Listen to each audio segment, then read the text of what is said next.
So let's get stuck in. I'm going to take a swig of tea and then off we go with question number 1. I've gone very old school with the folded up bits of paper. Okay, how do wedding celebrants who only do weddings manage through the off season?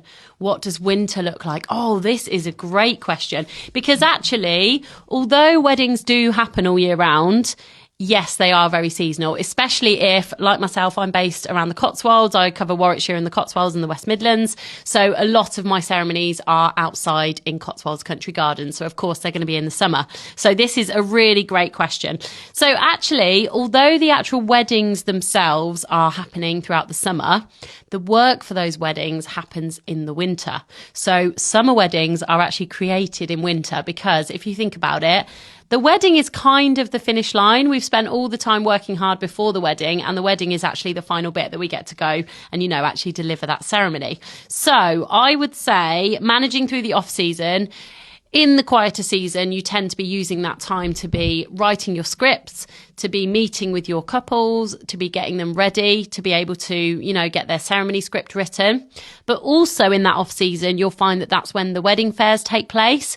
So a lot of the wedding fairs tend to be kind of January, February time, and then later on in the year, like October, November time. So you are still very busy doing all the other bits of your celebrant work. So yes, you're not actually going to the weddings themselves, but you are putting the work in and you are finding those future couples that will then be, you know, perhaps your summer weddings the following year or 2 years on.